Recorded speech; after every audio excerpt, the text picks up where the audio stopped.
नमस्कार दोस्तों, मैं दिव्यांशी गोड़ एक बार फिर हाजिर हूं एसबीटी न्यूज की खास खबरों के साथ। पेश है आज 27 सितंबर 2024 शुक्रवार शाम 7:15 बजे राजस्थान की बड़ी खबरें। देश में पेट्रोल डीजल के दाम कुछ कम हो सकते हैं क्योंकि मार्च से अब तक कच्चे तेल की कीमतें 12% तक कम हुई हैं और इससे ऑयल मार्केटिंग और रिफाइनिंग कंपनियों का मार्जिन बढ़ा है और इसकी वजह से पेट्रोल डीजल के दाम में 2 से 3 रुपए लीटर कटौती की गुंजाइश हो सकती है। रेटिंग एजेंसी इक्रा ने भी रिपोर्ट दी है और इस बात की जानकारी दी है कि भारत में इंपोर्ट होने वाले क्रूड ऑयल की एवरेज कीमत इस महीने कम होकर $74 प्रति बैरल हो गई है। पेट्रोल डीजल की कीमतें 2 रुपए प्रति लीटर घटाई गई थी और इसके बाद से इनके दाम स्टेबल बने हुए हैं। सोशल मीडिया पर बेटे की रील वायरल होने के बाद शुक्रवार को डिप्टी सीएम प्रेमचंद बैरवा ने सफाई दी। पत्रकारों से बातचीत के दौरान बैरवा ने कहा कि उनका बेटा अभी स्कूल में पढ़ता है, अभी तो 18 साल का भी नहीं हुआ, वो तो उसके दोस्तों के साथ था। उन्होंने स्पष्ट किया कि पुलिस की गाड़ी सुरक्षा के लिए थी, न कि एस्कॉर्ट कर रही थी। बैरवा ने अपने बेटे को दोषी ठहराने पर नाराजगी जताई। बता दें कि वीडियो वायरल होने के बाद उनके बेटे पर ट्रैफिक नियम तोड़ने और पुलिस एस्कॉर्ट्स का गलत इस्तेमाल करने के आरोप लगे थे। बीकानेर में इंदिरा गांधी नहर में पति पत्नी कार सहित डूब गए। पुलिस और एसडीआरएफ की टीम मौके पर पहुंची और महिला की आज सुबह करीब 8 बजे से तलाश की जा रही है। पुलिस के अनुसार कार में अनूप कुमार धानक और उनकी पत्नी थी। दोनों सियासर पंचकोसा के रहने वाले हैं। गुरुवार शाम को 4 बजे शेरपुरा 465 पहुंचे थे और शेरपुरा से 9 बजे अपनी ढानी 660 आरडी आ रहे थे। राजस्थान में नए जिलों के गठन को लेकर असमंजस की स्थिति बनी हुई है। कुछ नए जिलों को समाप्त किए जाने की संभावना जताई जा रही है। सीएम भजन लाल शर्मा सहित सरकार के कई मंत्री नए जिलों को लेकर अपनी तीखी प्रतिक्रिया दे रहे हैं। इस बीच राजस्थान के कर्मचारी चयन आयोग की ओर से 27 सितंबर को समान पात्रता परीक्षक स्नातक स्तर की पहली पारी की परीक्षा में राजस्थान के जिलों से जुड़े सवाल पूछे गए, लेकिन जिलों से संबंधित जानकारी पुराने जिलों के आधार पर पूछी गई है। पहली पारी की परीक्षा समाप्त हो चुकी है और इस परीक्षा की पहली पारी में पूरे राजस्थान में 89% उपस्थिति दर्ज की गई है। प्रतापगढ़ के मलावदा गांव में एक बड़ी चोरी हुई है। चोर राम जानकी मंदिर से लाखों के आभूषण चोरी करके ले गए।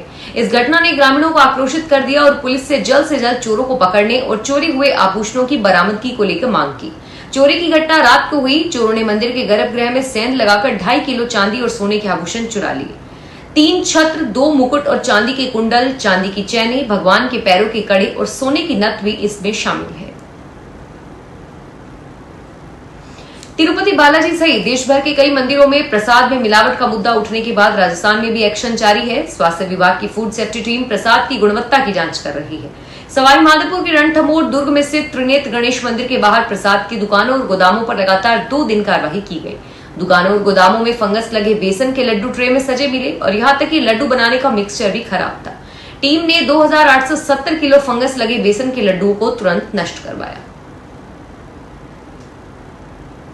ये घटना झाड़ोल तहसील के ढीमड़ी स्थित सरकारी स्कूल की है। यहाँ के ग्रामीणों ने विरोध करते हुए स्कूल में तालाबंदी की और स्कूली बच्चे और ग्रामीणों ने झाड़ोल कंथालिया मुख्य मार्ग को जाम कर दिया।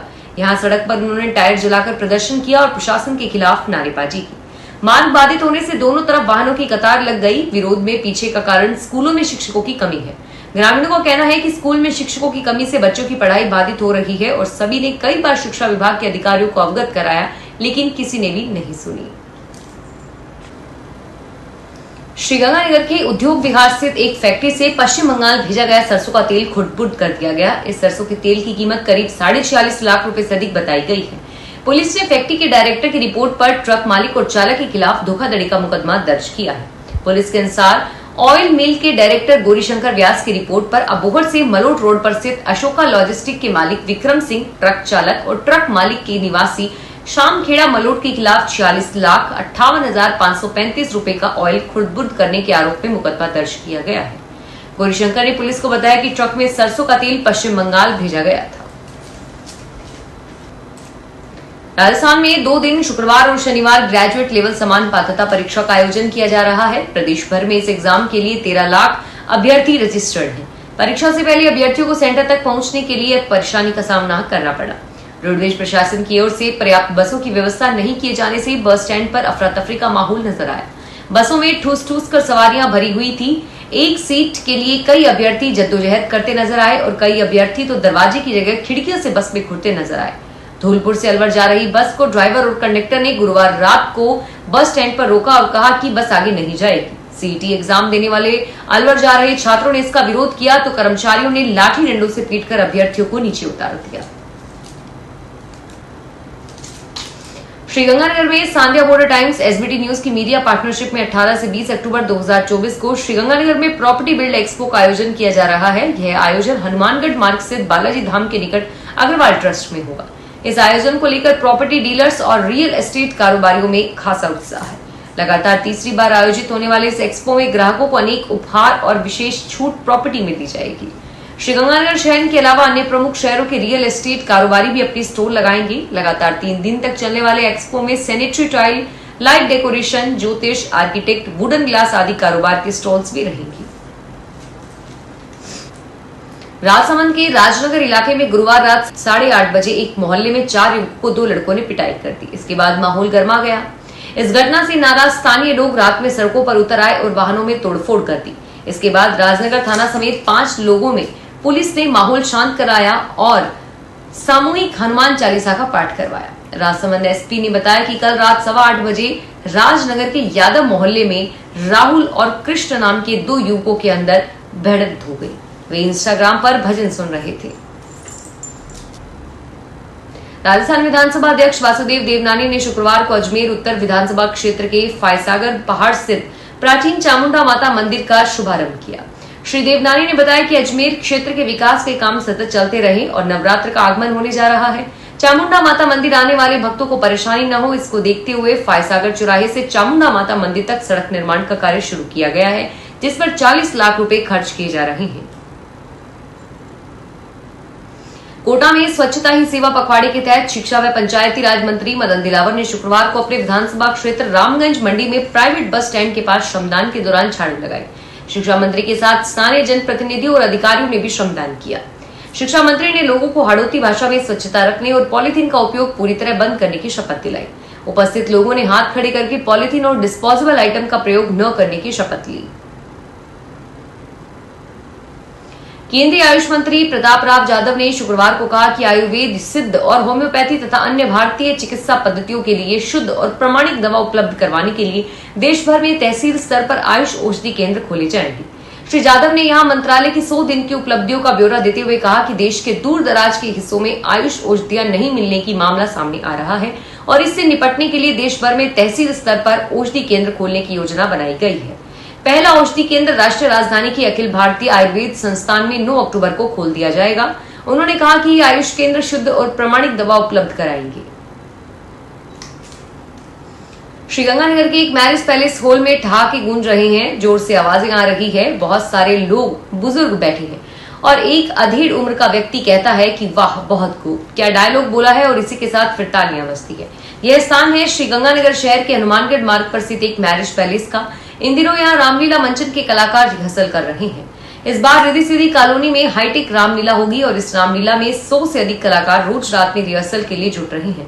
रामलीला कार्यक्रम के प्रभारी अनिल डोडा बताते हैं कि राम रावण की सेना सहित विभिन्न रोल में कलाकार इन दिनों संवादों की प्रैक्टिस कर रहे हैं। पुरानी पेंशन योजना लागू करने सहित विभिन्न मांगों को लेकर सरकारी कर्मचारियों का आक्रोश गुरुवार को सीकर की कलेक्ट्रेट पर उबालने दिखा। अखिल राजस्थान कर्मचारी महासंघ के बैनर तले विभिन्न विभागों के कर्मचारियों ने पहले एकजुट होकर डाक बंगले से कल्याण सर्किट व तापड़िया बगीची होते हुए कलेक्ट्रेट तक रैली निकाली। लगातार नारेबाजी के बीच कलेक्ट्रेट पर भी जमकर आक्रोश जताया और काफी देर प्रदर्शन के बाद कर्मचारियों ने मुख्य सचिव के नाम 11 सूत्रीय मांग पत्र कलेक्टर को सौंपा। अजमेर में महिला टीचर को डिजिटल अरेस्ट करने का मामला सामने आया है। कॉलर ने स्वयं को क्राइम ब्रांच का अधिकारी बताकर पीड़ित को कनाडा में मनी लॉन्ड्रिंग का केस दर्ज होने का डर दिखाया। बाद में केस में जेल जाने से बचने का झांसा देकर 4 ट्रांजैक्शन के जरिए 12,80,000 रुपए हड़प ली। टीचर ने मामले की शिकायत साइबर थाने में दी तो पुलिस ने मुकदमा दर्ज किया। पुलिस के अनुसार मेयो कॉलेज स्कूल निवासी गार्गी दास के द्वारा मुकदमा दर्ज करवाया गया। पीड़ित ने बताया कि वह इंग्लिश की टीचर है और 25 अगस्त को ट्राई से उनके पास एक कॉल आया। कॉलर ने खुद को अधिकारी बताते हुए उनका मोबाइल नंबर बंद करने की धमकी दी और कहा कि उसके खिलाफ मनी लॉन्ड्रिंग का केस है। चूरू जिले की रतनगढ़ तहसील में विश्व हिंदू परिषद और बजरंग दल के आह्वान पर शुक्रवार को आक्रोश रैली निकाली गई। कार्यकर्ताओं ने आक्रोश रैली के माध्यम से तिरुपति बालाजी मंदिर में चर्बी मिले घी प्रकरण के संबंध में दोषी लोगों के खिलाफ कार्रवाई करने की मांग की। संगठन के कार्यकर्ताओं ने मंदिरों की आय सनातन समाज के हितों में काम लिए जाने की मांग को करते हुए राष्ट्रपति व राज्यपाल के नाम तहसीलदार को ज्ञापन सौंपा। रतनगढ़ के श्री तालवाले बालाजी मंदिर से आक्रोश रैली रवाना हुई, जो उपखंड कार्यालय पर पहुंचकर समाप्त हुई। फिलहाल इस बुलेटिन में इतना ही, और फिर हाजिर होंगे तमाम बड़ी खबरों के साथ। धन्यवाद।